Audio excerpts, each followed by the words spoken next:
श्री पार्वती जी ने कहा, प्रभु मैं अमरनाथ की यात्रा की महिमा सुनना चाहती हूँ, जिसके सुनने से जन्म जन्मांतर के पाप ताप मिट जाते हैं। जगत स्वामिन, आप श्री अमरनाथ जी के लिंग का महात्म्य तथा मार्ग के तीर्थों का वर्णन कीजिए। श्री अमरनाथ की यात्रा तथा पूजन की विधि भी कहें और यह भी बताएं कि जो शास्त्रोक्त यात्रा को त्याग कर केवल लिंग के ही दर्शन करता है वह किस गति को प्राप्त होता है। भगवान श्री शंकर जी ने कहा, मनुष्य श्री अमरनाथ जी की यात्रा करके शुद्धि को प्राप्त करता है तथा शिवलिंग के दर्शनों से भीतर बाहर से शुद्ध होकर धर्म अर्थ काम वचन तथा मोक्ष को प्राप्त करने में समर्थ हो जाता है। वह मनुष्य जो कि मार्ग के तीर्थों पर यथाविधि स्नान दान इत्यादि ना करके सीधा गुफा में ही पहुंच जाता है, उसकी यात्रा निष्फल समझो। भगवान शंकर बोले, हे देवी, दो प्रकार की ऊपर तथा नीचे की यात्रा है। ऊपर की यात्रा मोक्ष चाहने वाले योगियों को प्राणायाम द्वारा होती है। प्राण तथा अपान वायु को एक होने पर योग मार्गों के दशम द्वार अर्थात ब्रह्मरंध्र में प्राणों को लीन करने से निश्चय ही मोक्ष की प्राप्ति होती है। वह दोनों प्रकार की यात्रा धर्म अर्थ काम तथा मोक्ष के इच्छुकों को करनी चाहिए। प्रभु, निचली यात्रा यानी पैदल यात्रा से मनुष्यों के संपूर्ण पाप दूर होकर चित्त निर्मल हो जाता है और इसी तरह हठ योग और राजयोग से तीर्थ पर किसी अच्छे विद्वान पंडित द्वारा अमर कथा सुनने से पुरुष ज्ञान अधिकारी हो जाता है। इस तरह कहे गए अनुसार यात्रा करने वाले को मुक्ति प्राप्त करते हैं। अतः पुनः पुण्य देने वाली निम्न यात्रा का वर्णन किया जाता है। श्रीनगर के विघ्नों का नाश करने वाले श्री गणेश जी की पूजा करें। रीति के अनुसार भगवान श्री शंकर का स्मरण करता हुआ वहाँ से बाहर निकलकर षोडश तीर्थ पर स्नान तथा आचमन करके शिव की ओर बढ़ें। फिर ये वहाँ गंगा जी का दर्शन और प्रणाम करके भगवान श्री शंकर पूजन देवता और ऋषियों का तर्पण व ब्राह्मणों का भोजन करवाएं। फिर अन्न वस्त्र आदि दान देकर विसर्जन करें। फिर पदमपुर से जो सिद्धों का है वहाँ पर स्नान करके और दान देकर युक्ति तथा मिष्टो तीर्थों पर स्नान करके अवंतीपुर बांतीपुर को चलें। वहाँ साधु महात्माओं के क्षेत्र में स्नान करके बहनाग मिहरनाग जाकर हरिपारा गांव में हरिदाख्य गणपति विघ्नों के नाश करने वाले श्री गणेश जी का पूजन करें और देवताओं तथा ऋषियों का तर्पण करें। देवताओं तथा पितरों का तर्पण करने से तथा दान करने से श्री गणेश की कृपा से मनुष्य के समस्त विघ्न तथा पाप नष्ट हो जाते हैं। इसके बाद बलिहार क्षेत्र बहियार ग्राम में स्नान करके आगे बढ़ें। नागा आश्रम बागहान में, जिनको की हस्तीकरण कहते हैं, संगम के समीप जाकर ज्येष्ठाषाढ़ नामक गण स्वामी भगवान श्री सदाशिव का पूजन करके आगे चले।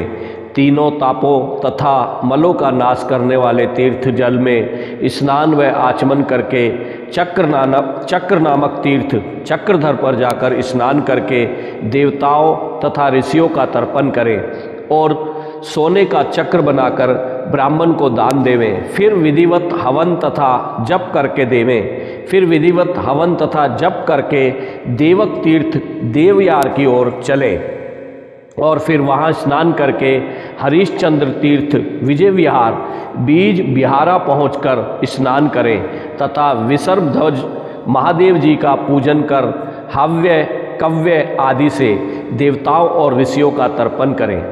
गौ स्वर्ण तथा तिल और भोजन यथाशक्ति सत्पात्र ब्राह्मण को दान देवें। ऐसा करने से मनुष्य को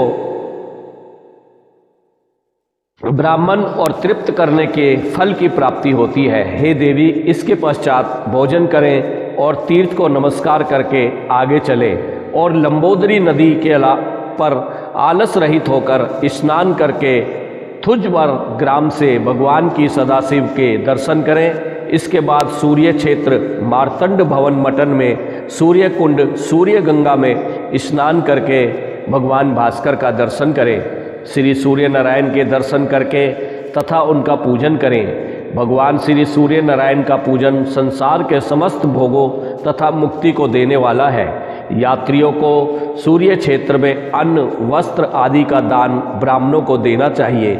यह सूर्य क्षेत्र मटन तीर्थ अपने कर्मों से दुखी हुए पितरों के उद्धार के लिए उत्तम है। ऐसा देवताओं का ऋषि महर्षियों का मत है कि हे देवी, यहाँ पर पिंडदान आदि से पितरों का उद्धार करें।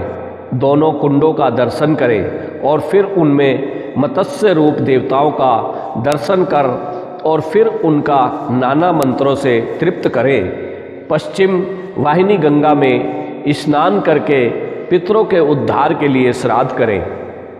इसके बाद सत्कार स्थान में पहुँचे, स्नान करें और श्री गणेश का पूजन करें और फिर भद्रा आश्रम में जाएं। फिर परम पवित्र हय शीर्ष आश्रम में तथा श्रतसोतर क्षेत्र में और गंगा जल में स्नान करके संध्या वंदन आदि नित्य क्रिया करें।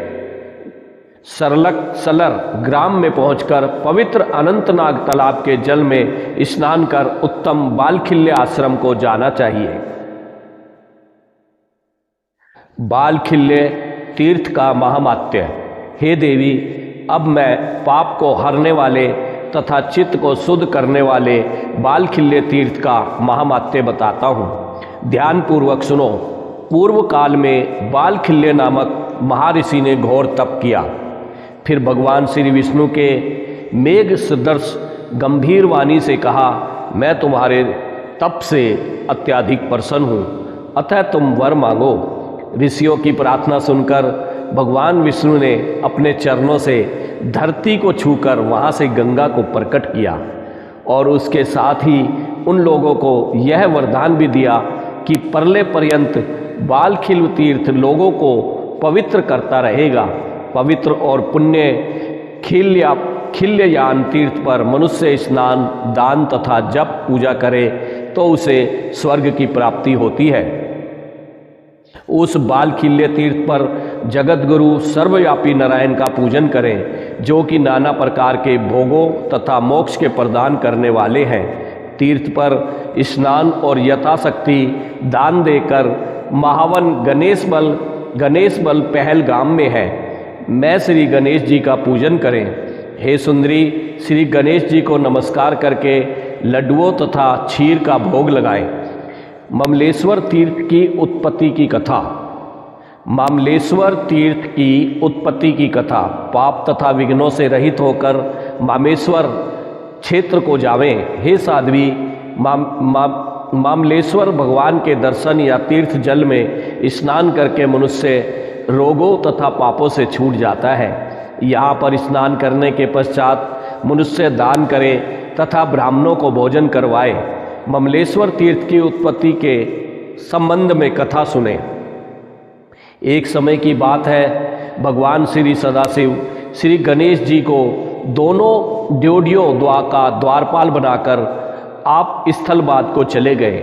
वहाँ पर थोड़ी देर ठहर कर खिल्यान से ऊपर दंडक मुनि के आश्रम जाकर विश्राम करने लगे। वहाँ देवता आए।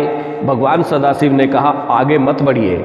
इस शब्द को सुनकर गणेश जी पाताल देश से आए और उन्होंने भी यही शब्द कहे। इस शब्द से फिर देवता भगवान श्री सदाशिव से लीन हो गए। अतः फिर यह ग्राम मामल के नाम से प्रसिद्ध हुआ। भगवान श्री सदाशिव ने श्री गणेश जी से कहा, तुम मामल शब्द सुनकर पाताल से यहाँ आए हो, अतः दीर्घ काल तक यहाँ ठहरो और समस्त विघ्नों को दूर करो। जो मनुष्य यहाँ पर तुम्हारा पूजन करेंगे वह परम सिद्धि को प्राप्त करेंगे। यह वरदान श्री सदाशिव जी श्री गणेश जी को देकर दंडकारण्य में अंतर्ध्यान हो गए। मनुष्य को पवित्र मामलक ग्राम में मामेश्वर का दर्शन करने और श्री गणेश जी का पूजन करने से अश्वमेध का फल मिलता है। श्री गणेश जी की कृपा से मनुष्य की संपूर्ण कामनाएं पूर्ण होती हैं। उसे पशु पुत्र तथा धन की प्राप्ति होती है और उसकी यात्रा भी सफल हो जाती है। भृगुपति तीर्थ, इसके पश्चात समस्त पापों को मिटाने वाले भृगुपति तीर्थ जाकर वहाँ विधिवत स्नान तथा दान करके भगवान श्री हरि का पूजन करें। भृगु जी ने परिशीलन वन में दीर्घ काल एक बड़ा भारी तप किया था, ऐसा कठिन तप जो देवता भी ना कर सके। इसी बीच में भगवान श्री विष्णु देवताओं के साथ महर्षि भृगु जी के दर्शन के लिए आए। भृगु जी ने अपने आसन पर से उठकर उनको प्रणाम किया और सदैव एक रस रहने वाले भगवान श्री विष्णु ने उनके सिर पर चूमकर उनको गले से लगा लिया। हे महेश्वरी, भृगु और विष्णु भगवान ने आपस में आलिंगन किया। उनके शरीर में से पवित्र पसीना निकला जिससे वह पवित्र तीर्थ बना। श्री सदाशिव बोले, हे देवी, क्योंकि यह तीर्थ भृगु के पसीने से बना है, अतः इसका नाम भृगु तीर्थ प्रसिद्ध हुआ।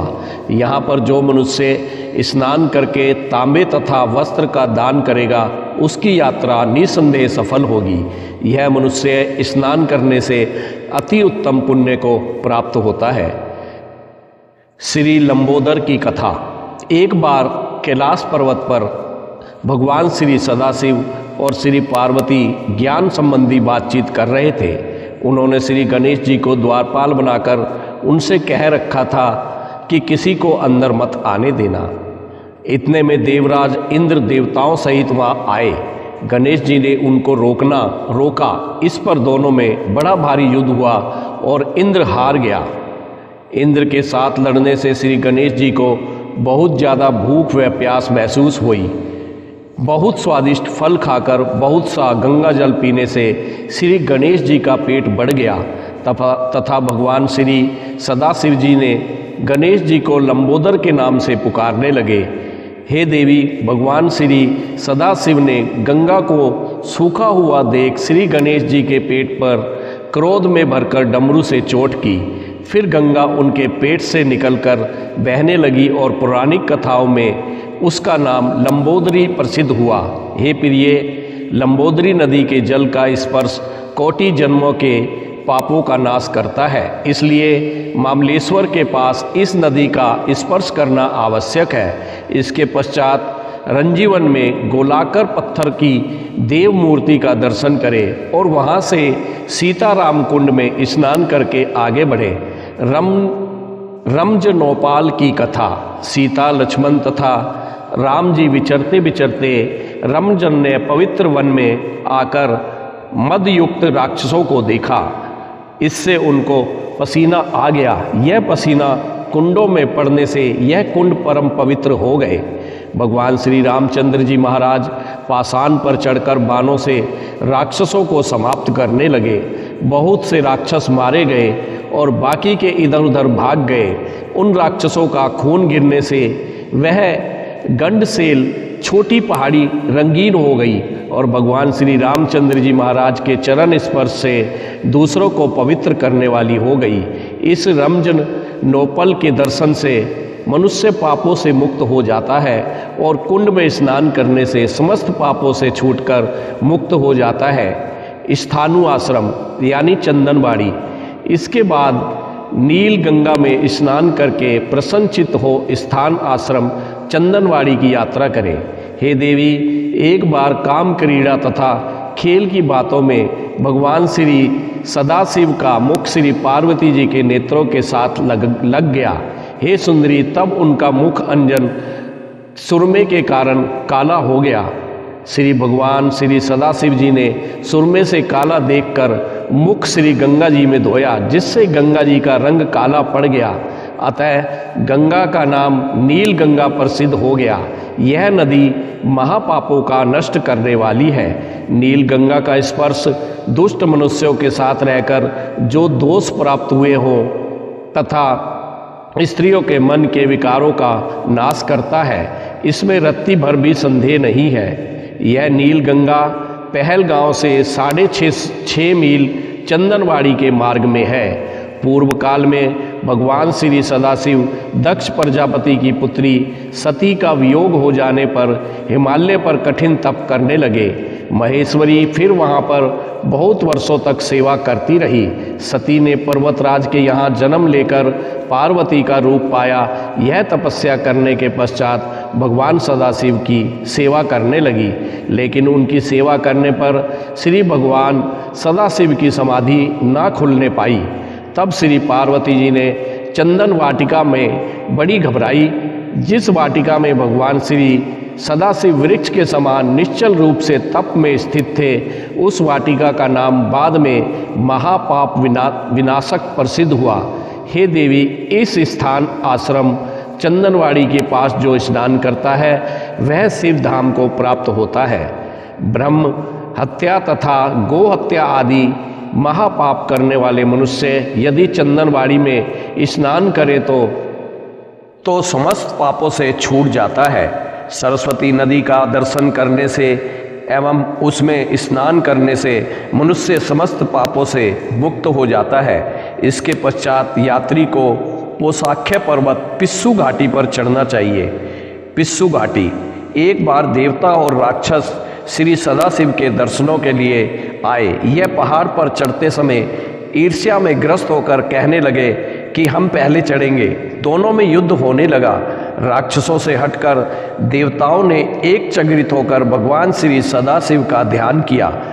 प्रिय भगवान श्री सदाशिव जी की कृपा से देवताओं ने राक्षसों को मार मार कर चूर्ण कर दिया। जिस स्थान पर देवताओं ने राक्षसों का चूर्ण बनाया वहाँ पर उनकी अस्थियों का एक बहुत बड़ा ढेर लग गया और यह पर्वत यानी पिस्सू घाटी अब शिव भक्तों के पाप ताप हरती है। हे देवी, श्री 4 सितिखंड इस मंत्र को स्मरण करता हुआ जो इस पहाड़ पर चढ़ता है उसको ब्रह्मलोक प्राप्त होता है। वह ब्रह्मलोक जहाँ पर कि पाप ताप व शोक का नाम तक भी नहीं है। इस पिस्सू घाटी पर विधिवत श्री शेषनाग का दर्शन कर पूजन करके आगे बढ़े। वायुर्जन में पत्थरों से छोटी मणि बनाकर भगवान श्री अमरेश्वर का स्मरण करें। शेषनाग पर्वत प्राचीन काल में इस पर्वत पर एक पहाड़ पर एक बड़ा ही बलवान राक्षस वायु के समान रूप वाला रहता था और वह यहाँ आने वाले देवताओं को बड़ा कष्ट पहुँचाता था। देवता भगवान श्री सदाशिव श्री जी महाराज के पास गए और स्तुति के पश्चात भगवान श्री सदाशिव जी प्रसन्न हुए। देवताओं ने उनको राक्षस के संबंध में बताया। भगवान श्री सदाशिव जी महाराज ने कहा, मैंने इसको वरदान दिया हुआ है जिससे मैं इसको नहीं मार सकता। तब भगवान श्री विष्णु के शरण में जाओ। इस पर देवताओं ने क्षीर सागर के तट पर जाकर भगवान श्री विष्णु की स्तुति की।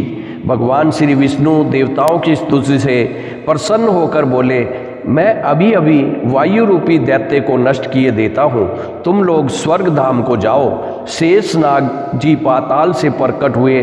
उस पर भगवान श्री विष्णु सवार हुए और आज्ञा दी, हे सर्पराज, तुम सहस्त्र मुखों से वायु का पान करो, अपने प्राणों को इस वायु द्वारा तृप्त करो, क्योंकि तुम वायु के खाने वाले हो। भगवान के अमृत रूपी वचन सुनकर एक क्षण में शेषनाग ने देखते ही देखते वायु रूपी दैत्य का भक्षण कर दिया।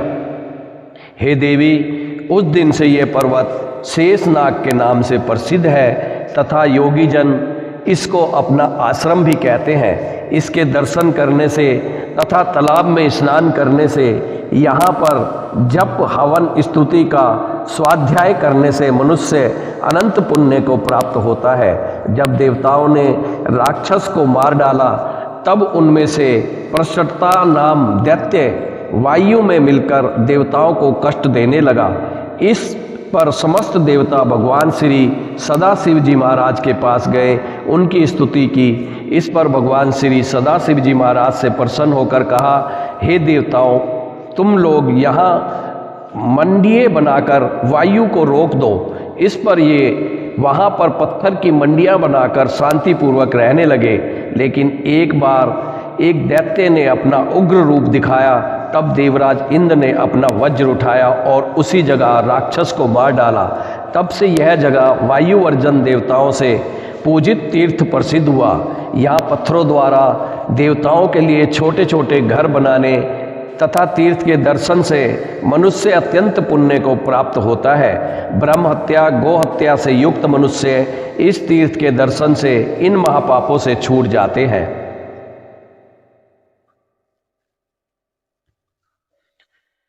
हत्यारा तालाब।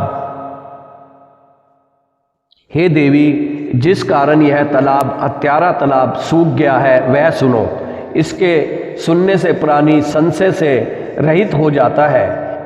जब भगवान श्री सदाशिव जी महाराज तथा देवराज इंद्र ने राक्षसों को नष्ट किया तो कुछ राक्षस भागकर इस तालाब में छिप गए और फिर वह राक्षस थोड़े समय के पश्चात देवताओं को पूर्वत दुख देने लगे। भगवती पार्वती और सदाशिव जी महाराज विचरते हुए वहां आए। भगवती पार्वती ने भगवान श्री सदाशिव जी महाराज से देवताओं के दुख दूर करने के लिए कहा। भगवान श्री सदाशिव महाराज ने हुंकार किया और वह डर कर इस तालाब में छुप गए। भगवान श्री सदाशिव महाराज ने श्राप दिया, यह तालाब सूख गया। इस स्थान पर यात्रियों को मौन होकर यात्रा करनी चाहिए। ये सुंदरी, इसके बाद पंचतरणी के पंच प्रभावों में स्नान करें और देवता ऋषि तथा पितरों को सावधान होकर तर्पण करें। पंचतरणी गंगा। पूर्व काल में एक बार भगवान श्री सदाशिव महाराज तांडव नृत्य कर रहे थे और नृत्य करते समय उनका जटाजूट ढीला हो गया और उसमें से फिर पंचतरणी गंगा निकली जो महापापों को दूर करने वाली है। जो मनुष्य आलस रहित इस पंचतरणी नदी में स्नान करता है वह ब्रह्म हत्या आदि घोर पाप से मुक्त हो जाता है। यहाँ पर स्नान करने वालों को वही फल मिलता है जो कुरुक्षेत्र, प्रयाग, नैमिषारण्य में स्नान तथा दान से प्राप्त होता है। हे सुंदरी, इस तीर्थ पर गौ वस्त्र, चंदन, केसर, अगर, कस्तूरी आदि ब्राह्मण को दान दिए जाए तो यात्री को शिव धाम की प्राप्ति होती है। इसके पश्चात ऊंची चोटी वाले पहाड़ को चढ़कर डमारक देवता के दर्शन करने चाहिए। डमारक देवता की कथा। बड़े से बड़ा पापी भी डमारक देवता के दर्शन करने से पापों से छूट जाता है। हे देवी, अधिक क्या कहूँ, बस इतना कहना ही पर्याप्त है कि यात्री डमारक देवता की पूजा तथा परिक्रमा करने से ही श्री अमरनाथ के दर्शन योग्य होता है। एक बार भगवान श्री सदाशिव जी महाराज नृत्य में इतने लीन हो गए कि उनके संध्या का समय भी व्यतीत हो गया। इससे उनको बड़ी चिंता हुई। एक बार भगवान श्री सदाशिव जी महाराज श्री कार्तिक स्वामी के साथ क्रीड़ा कर रहे थे। उक्त गण को निद्रा आ गई और भगवान श्री सदाशिव जी महाराज का संध्या काल व्यतीत हो गया। इससे भगवान श्री सदाशिव जी महाराज ने क्रोध का कोई प्रकार ना रहा और उन्होंने उक्त गण को श्राप दिया कि वह शिला रूप होकर देर तक वहाँ ठहरे। वह गण कांपता हुआ भगवान श्री सदाशिव महाराज की सेवा में उपस्थित हुआ, लेकिन भगवान ने उनको क्षमा नहीं किया, लेकिन यह जरूर कहा कि जो यहाँ मेरे अमरनाथ जी के दर्शन के लिए आएगा वह पहले तुम्हारी पूजा तथा परिक्रमा करेगा। हे देवी, उस दिन से महाडमारक गण रत्न नामक शिखर पर पाषाण रूप होकर रहता है। जो मनुष्य उसका पूजन करता है वह शिव धाम को प्राप्त होता है। यात्रियों को चाहिए कि श्रावणी के दिन प्रातः काल भैरव घाटी की यात्रा करते हुए चोटी पर डमारक की शरण में जाएं। डामरेश्वर भैरव का दर्शन और भक्ति सहित पूजन कर व्रत की जोत जलाएं और मालपुए तथा लड्डुओं का भोग लगाएं। गर्भ योनि की महिमा। परिक्रमा और प्रणाम कर पहाड़ से उतरते समय मध्य में चलता हुआ मार्ग जो गर्भ योनि है उसमें प्रवेश करें, क्योंकि इसमें एक बार जाने से फिर मनुष्य का पुनर्जन्म नहीं होता है। गर्भ योनि से निकलकर अमरावती नदी में प्रवेश करें। अमरावती के दर्शन मात्र से मनुष्य देवता तुल्य हो जाता है। इस नदी के अमृत समान जल में स्नान करके यात्रियों को चाहिए कि भस्म को अपने शरीर पर मलें। देवी, जो मनुष्य पवित्र गर्भ योनि से निकलकर अमर गुफा को जाता है उसका फिर पूर्ण जन्म नहीं होता और फिर वह शिव रूप को प्राप्त हो जाता है। देवी, यह बात बिल्कुल सत्य है। ईशानी, जब भगवान श्री सदाशिव जी महाराज कैलाश पर्वत पर नृत्य कर रहे थे उस समय नंदी उनकी आज्ञा अनुसार द्वारपाल था। देवता भगवान श्री सदाशिव जी महाराज के दर्शन के लिए आए तो नंदी ने उनको रोका। अब देवताओं तथा नंदी में परस्पर युद्ध होने लगा। नंदी ने भगवान श्री सदाशिव जी के महाराज से शिकायत की। भगवान श्री सदाशिव जी महाराज ने नंदी से कहा, तुम दंड धारण करो, देवता तुम्हारा कुछ भी नहीं बिगाड़ सकेंगे। तुम द्वार पर चलो और दीवार बनकर मार्ग में गर्भ योनि को रख दो, देवता उसमें प्रवेश न कर सकेंगे। भगवान श्री सदाशिव श्री महाराज की बात सुनकर नंदी ने गर्भगृह के आगे एक बहुत बड़ा पत्थर रख दिया जिसमें श्री योनि सदृश छिद्र था। हे प्रिय, जो पुरुष जन्म जन्मांतर के पापों से मुक्त होना चाहे वह गर्भ योनि में से निकलकर श्री अमरनाथ के दर्शन करे। फिर अमरावती नदी में स्नान कर उसी की भस्म रूप कीचड़ को शरीर पर मल कर उनसे सफ़ेद होकर थोड़े वस्त्र, कोपीन और रेशमी धोती को पहनकर संस्मार्ग प्रदान करो कहते हुए तथा शिव शिव उच्चारण करते हुए क्रोध मोह आदि को त्याग कर पहाड़ पर चढ़े। मनुष्य गुफा में स्थित अमरेश्वर भगवान, देवताओं के देव भगवान को नमस्कार करें और प्रभु के चरणों में मन लगाकर भक्ति के साथ स्तुति करें। सुधालिंग के दर्शनों से मनुष्य के बाहर व भीतर का मैल नष्ट होकर शुद्ध या पवित्र हो जाता है। अमृत से बने हुए सुधालिंग के दर्शनों के स्पर्श, पूजन तथा वंदन से महापापी मनुष्य भी समस्त पापों से छूट जाता है। कलयुग में मुक्ति का इससे बढ़कर दूसरा साधन बिल्कुल नहीं है। विशेषता जेहलस नदी में 6 स्नान और श्री अमरनाथ जी की यात्रा में 30 स्नान है। इसके अलावा यहाँ पर देवताओं के 36 स्थान हैं। उन देव स्थानों में दर्शन करने से मनुष्य को शिव धाम की प्राप्ति होती है। इस प्रकार यदि मनुष्य यात्रा करता हुआ रसात्मक लिंग के दर्शन करें तो मोक्ष को प्राप्त होता है, जिससे कि उसको फिर बार बार जन्म मरण का दुख नहीं भोगना पड़ता।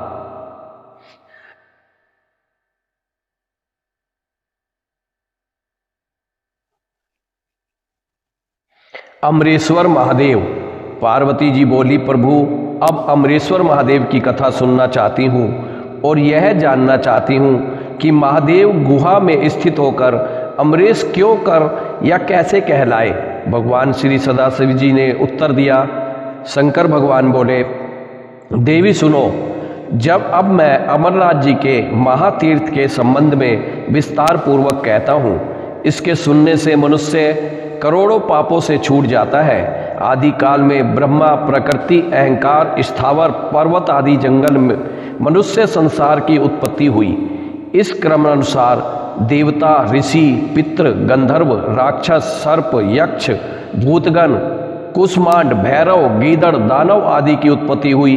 इस तरह नए प्रकार के भूतों की सृष्टि हुई, परंतु इंद्र आदि देवता सहित सभी मृत्यु के वश में हुए थे। देवता भगवान श्री सदाशिव जी ने महाराज के पास गए, उनकी स्तुति की। देवताओं ने कहा कि हमको मृत्यु बाधा करती है, आप कृपया करके ऐसा उपाय बतलाएं जिससे कि मृत्यु हम लोगों को बाधा ना करे। भगवान श्री सदाशिव जी ने महाराज ने देवताओं की बात सुनकर कहा, आप लोगों की मृत्यु के भय से मैं रक्षा करूंगा।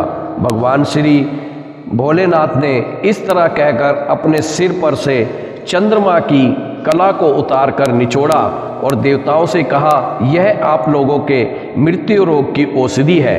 देवी, इस चंद्रकला के निचोड़ने से पवित्र अमृत की धारा बह निकली और यह धारा अमरावती नदी है। प्रिय, जो अमृत के बिंदु चंद्रकला के निचोड़ते समय भगवान श्री शंकर जी के महाराज के शरीर पर पड़े थे वह सूख गए और पृथ्वी पर गिर पड़े। गुहा में जो भस्म है वह अमृत बिंदु के कण है जो भगवान जी के चंद्रकला के निचोड़ने से शरीर पर और बाद में पृथ्वी पर गिरे थे। हे देवी, भगवान श्री भोलेनाथ जी महाराज देवताओं को प्रेम दिखाते हुए द्रवीभूत हो गए। देवता भगवान श्री भोलेनाथ जी महाराज को जल स्वरूप देखकर स्तुति करने लगे और बार बार नतमस्तक होकर नमस्कार करने लगे। तब भगवान श्री भोलेनाथ जी महाराज ने पुनः अपना यथार्थ स्वरूप उनको दिखाया। इसी कारण प्रत्येक पक्ष में अमृत पिघलता और जमता है। देवी यह रस कठिन होकर लिंग रूप में परिवर्तित हो गया। लिंग रूप भगवान श्री सदाशिव जी महाराज को फिर द्रवीभूत हुआ देखकर देवता उनको बारंबार नमस्कार करने लगे। भगवान श्री भोलेनाथ ने बड़ी दया युक्त वाणी से देवताओं से कहा, हे देवताओं, तुमने मेरा बर्फ का लिंग शरीर इस गुफा में देखा है। इस कारण मेरी कृपा से आप लोगों को मृत्यु का भय नहीं रहेगा। अब तुम यहीं पर अमर होकर शिव रूप को प्राप्त हो जाओ। आज से मेरा यह अनादि लिंग शरीर तीनों लोकों में अमरेश के नाम से विख्यात होगा। देवता इस अमरेश्वर महाराज के लिंग शरीर को नमस्कार और परिक्रमा करके अपने अपने स्थान को चले गए और सत्ता रूप से गुफा में भी रहे। हे देवी, भगवान सदाशिव देवताओं को ऐसा वर देकर उस दिन से लीन होकर गुफा में रहने लगे। भगवान श्री भोलेनाथ जी महाराज ने अमृत रूप सोमकला को धारण करके देवताओं की मृत्यु का नाश किया, इसलिए तभी से उसका नाम अमरेश्वर प्रसिद्ध हुआ है। हे महेश्वरी, गर्भपात करने वाले, गुरु श्री सैया पर आरूढ़ होने वाला, मधुरा पीने वाला, स्वर्ण चुराने वाला, गौ हत्या करने वाला, ब्रह्म हत्या आदि करने वाला यदि श्री अमरनाथ जी के रसमय लिंग शरीर का दर्शन कर ले तो उसी क्षण समस्त पापों से मुक्त हो जाता है। कबूतरों का रहस्य। भगवती पार्वती ने भगवान श्री भोलेनाथ जी से पूछा, प्रभु, कौन से शिवगण कबूतर हुए हैं? कबूतर क्यों कर हुए हैं और कहाँ पर स्थित है? कृपया यह मुझे विस्तार पूर्वक बतलाइए। भगवान श्री भोलेनाथ बोले, एक समय भगवान महादेव संध्या समय नृत्य कर रहे थे कि यह गण आपस में ईर्ष्या के कारण कुरु कुरु शब्द करने लगे।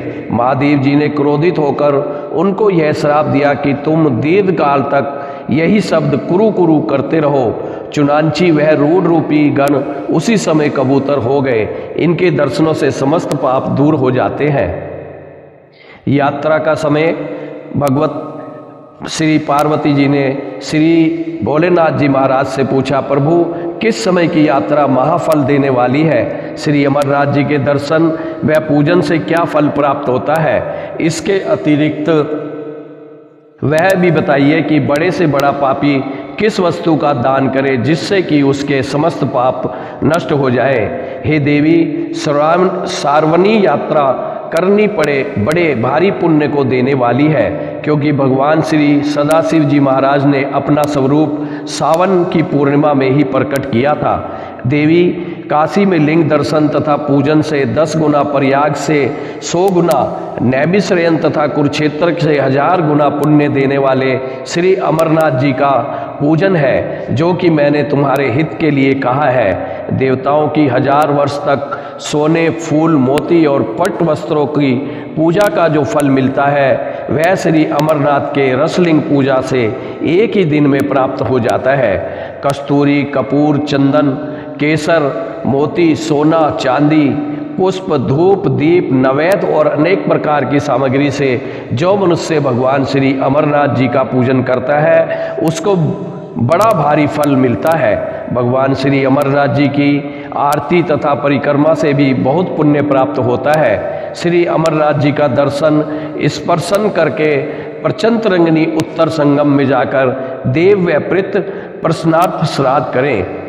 लौटने पर यात्रियों को मामलख्य महाग्राम में जाकर श्री गणेश जी का पूजन करना चाहिए और वहाँ गंगा के तट पर खड़ी भगवती जी से, जो भगवान श्री सदाशिव जी महाराज के सिर पर स्थित है, अपनी यात्रा के सफल होने के लिए प्रार्थना करनी चाहिए। पाताल गंगा में स्नान करके यात्रियों को अपने अपने घरों को वापस जाना चाहिए। बोलो शंकर भगवान की जय।